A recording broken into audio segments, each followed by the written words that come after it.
Not only does he allow the kids to police themselves, but at the same time, he took each individual kid and he would always figure out what their issues were, what their problems are, and how can we fix this for them. What he did for me was that he knew I was violent, and he knew that no matter what happened, I was fighting.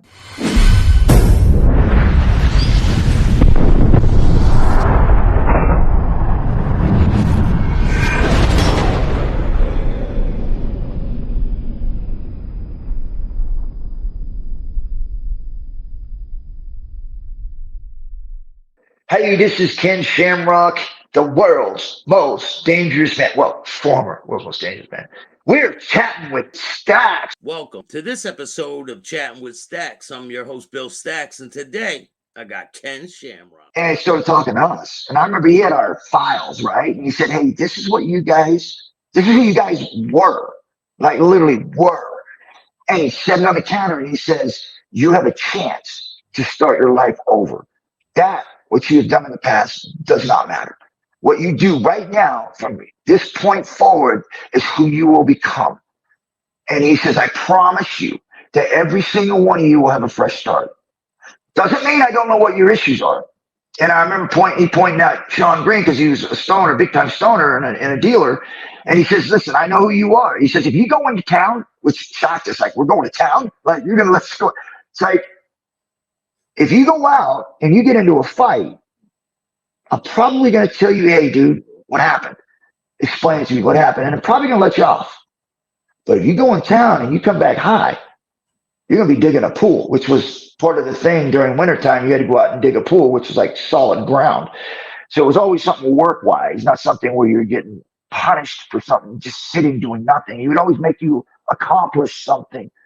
And so he said, you know, me, obviously, my file was thicker than both theirs because I was, like I said, I was one of the bad ones. And he said, you have an anger issue. And I was like, and I didn't say anything. I was like, oh, wow, clever. What a genius. My file's right there in my head thinking that. But then he says, you go out and get in a fight. He says, it's the opposite. But if you go out there, you have a few beers, you come home, we'll talk about it because you can't do that. I'm not going to get on you as hard because that's not your issue. Well, no one's ever broke it down like that. Ever broke down us troubled kids. All they care about is doing your days and sending you back home into the same problem. This wasn't happening right off the bat, but I still didn't trust them. And I remember after we broke from this, I remember a lot, and there's probably 70% of the guys in that home were from Napa. And so they had a real good success rate, but Napa was bad at that time. We had a lot of bad kids. And so I remember my probably first week there was this guy his name was Bob Sippy. He was a kid that had already lived there. He was also from Napa. And I knew who he was. And I remember he came back and he was going to be the peer counselor. He was going to try to help out people. And I remember I woke up one morning, and I think it was a week or two. It was before, the holidays, Christmas. And we had gotten some stockings. And I remember when I went into my stocking, I woke up the next morning, which is, I never like, wow, hey. And we all had razor blades, everybody, but mine was open. Like somebody had used my blade. And obviously I didn't shave or anything, but it was like, that was mine. Yeah. And so, and I remember getting pissed off, and someone said he did it. And it was Carl Sippy, who had just come in to be a peer counselor, and he was sleeping in my room along with two other people. And I was like, are you sure? And he goes, yeah. I ran inside. I remember, I'm 13. This guy's probably 18 or 19, right? And he's still sleeping, right? And so I run in, and I'm pissed off. Bob's sitting there, and a guy named Vertus Elmore, who was a peer counselor, not a peer counselor, but a counselor, and he wrestled at the Susan Glasson College, and he was a stud. And I came in, I was pissed off, and I said, God, I didn't like please play, man. I want to kick his ass. And I remember, because I was 13, and I was not really that big, I remember Bob said, well, what are you going to do about it? Like, well, what are you going to do? I said, what? He says, what are you going to do? And I looked at him, he said, you mean I can do what I want? He goes, you do not use weapons, you want to fight, you guys go and do your fight, and you settle it between the two of you. Now, Carl's he's not thinking, he's thinking I'm going to get my tail kicked. I'm a new kid. So what I did was, and I remember I'm clever, I remember when I went in there, I knew he was sleeping. And so it was Susanville and it's cold, right? So they got the blankets pulled up over him. So when I jumped in, I remember bashing open the door into my room. I jumped right on top of him. I clamped him with my legs and the blankets trapped him. And I just lit him up. I remember just counting. I remember Burtis came in behind me and when he heard the door slam, he's like, because nobody thought I was going to do it because I was 13 and this guy was this big, counselor. And I jumped on, I started smashing on him. And Vertis grabbed me and pulled him off, and his eyes were like this big around, like, uh-oh, because he's thinking, he told me, but they didn't think I was going to, but now they're liable. I was like, we just told this kid to do it, and he just beat the crap out of our counselor. And so I remember Bob Shamrock running in, and he had this smile on his face, like, all right. And I was probably 14 or close to 15. I started running the house after that. I had this switch, and anybody that knew me at the time, I had this switch. Even when I was younger, it was the same way. Was that I didn't spend much time talking. Somebody got in my face, and I figured this out when I was younger. Because when someone would get into my face, if I tried to talk, I would start crying. I was that emotional. Yeah. And so I got to a point to where that I couldn't talk and I couldn't do anything. And if I stood there and just went nose to nose with a guy acting tough, I would start to cry. And so instead of crying, I would start fighting. And so every single time anything like that happened, I would never just stand and stare at a guy like you would see guys do. Come on, you punch first. No, you throw first. You didn't have to worry about that with me because I didn't want anybody to see me cry. So I threw first. Yeah, just hit him. It was for like I said, for me it was more of a defense mode. It wasn't like most people was like, damn man, it's because I didn't want anybody to see me start crying. Yeah. It was like that for me when I was in juvenile hall too. And you get into it with people, you're like got all these emotions built up. Yeah. You don't want to stand there and just, especially when you know that you're in over your head, right? And and I just started to tear up, and I think by the time I was probably 10, 11 years old, I already knew who I was. And so you would never see me standing there, man. It was like if somebody got in my face, we were going because I knew if I waited too long, the guy knew I was scared. I'd start crying, and I would never let that happen. I just started to go. Before you used to use weapons, right? Against people, you wouldn't even care. You use weapons. Well, it was, not like I would go and seek a weapon, like, hey, I'm gonna go get this gun or I'm gonna go get this knife and I'm gonna stab this guy. It wasn't premeditated. Yeah. Whenever those things happen, it was usually when you were in the moment. You grab a stick or, I always had a knife too. I mean, I did carry a knife, and then a lot of that was from, a strong arm robbery, which is what they called it, stealing lunch money from kids. But I carried that, right? But it wasn't like that. I went right to that. Like I would grab it and I just go after it. No, I would fight them. But it got to a point to where there was a multiple people, you would start grabbing things. Yeah. So once you start running the house part, like you're kind of in charge, right? Is it a big change for you? It kind of was gradual because there's always guys coming in and out. There's 18 kids in this home, sometimes 20. And we would have these bunkhouse meetings. And it always worked out because it was always the new guy.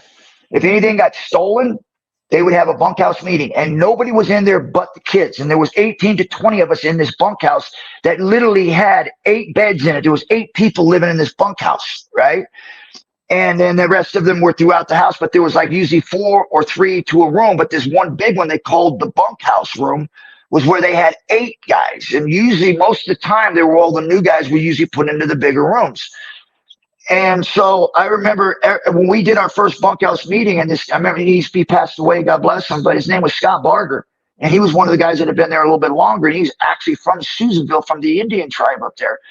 And he was really yoked, right? Big guy. And me and him became good friends only because of my ability to fight. You got the tough guy and you got another tough guy, and either one they're going to bash or they're going to come together. Yeah. And I remember we get into this bunkhouse meeting, and something had been stolen. And it was me, Jeff Ainsworth, and Sean Green were the new guys. And it was one of us. And I remember thinking to myself, man, I never heard of a bunkhouse meeting, but I heard what the bunkhouse meeting was. And so we went in there, man. I had swivel on my head because I was like, there's 18, 20 guys. I don't remember exactly how many were in that time, but between 18 to 20 guys. And I'm looking around like, because they jump you. They literally will jump you if they think you stole it, right? Yeah. And so I'm looking around, and the next thing I know, I see Scott Barger, who was standing next to me, and he was the first one.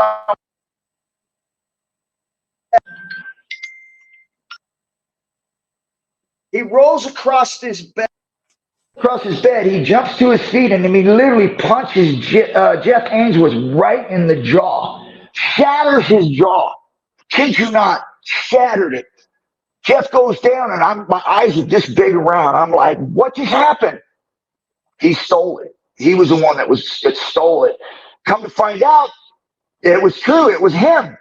And the one thing you can't do, whether it's in prison, whether it's in jail, whether it's in a group home, you cannot lie to a liar. You cannot con a con. And so if something goes in there, and we have these rules like we have in this boys' home, the Shamrock boys' home, that if something gets stolen and you know what's going to happen, the only ones that are ever going to steal are the ones that come in that are new. And you know it for a fact because they know no matter what you do, somebody's going to know you stole it.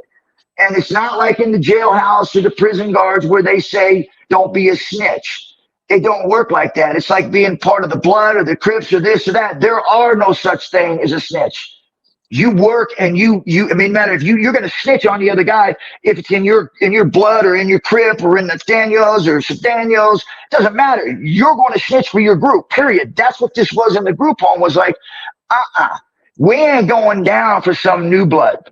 And we're going to make sure of your own, taking care of your own, right? And it worked. You would never get nobody if they stole. It was every single time. It was the new guys, and without a shadow of a doubt, because of the stringent rules that Bob Shamrock set for those kids. And remember, these weren't nice kids. We were kids that were last one step from going to prison. Period. That's the only way you can get to this group home. Was like you had to have failed many homes, and this was your last chance.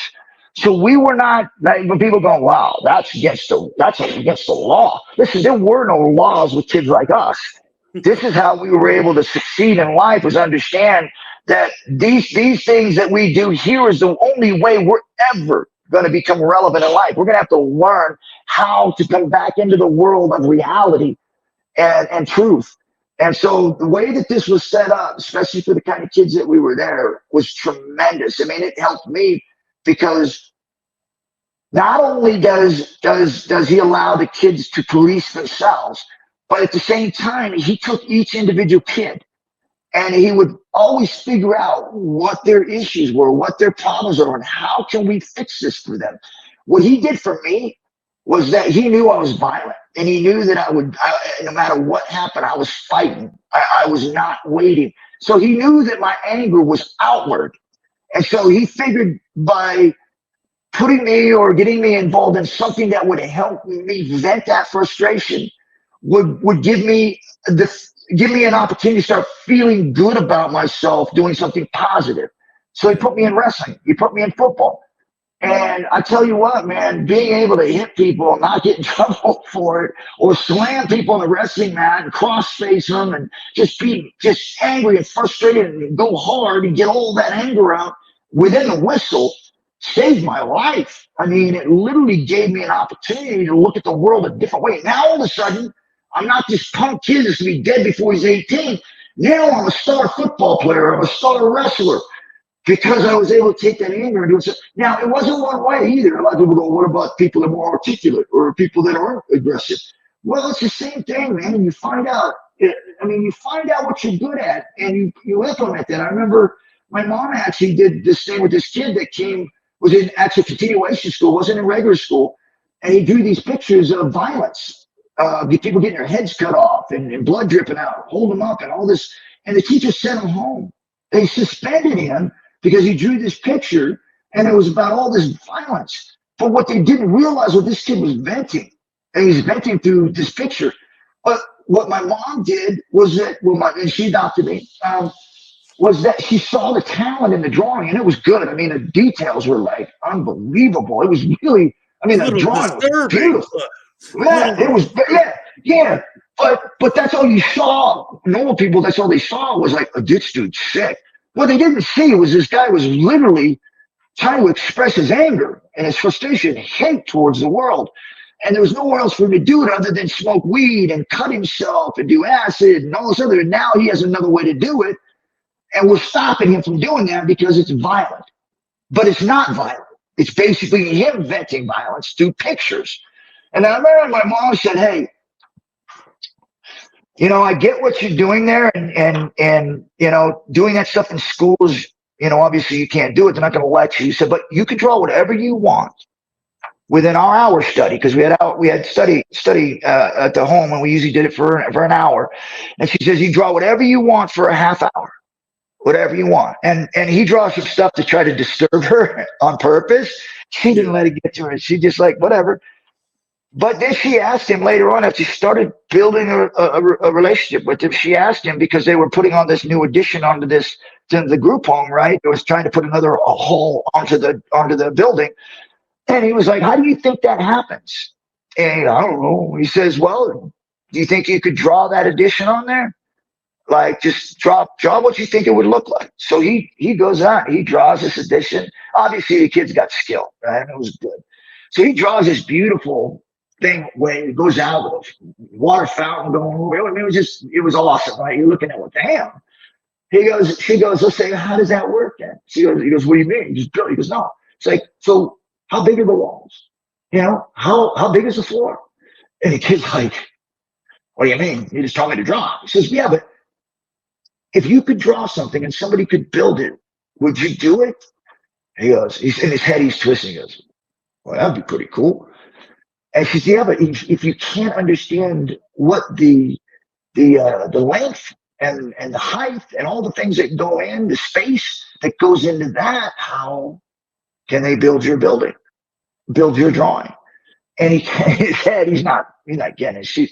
So she literally puts him into this guy was actually building it, and she shows him the charts and the measurements and I mean, he's literally locked in on this, right? Yeah. So you think about what I did. I was in your face, you know, touch me, sports. This kid was more integral. So this kid went on to become an architect. I mean, literally went on to become a really good architect, all because someone saw talent in his anger. And that's sometime in the world that we live in, we're so easy to judge people because of what they're either drawing or what they're doing, and not really understanding. And the people in position that should be understanding those things, to be able to help them understand that there's another way for you to vet that anger. And it could be in something that you love doing. Yeah. So when did you feel like you were starting to feel accepted by these people? Never.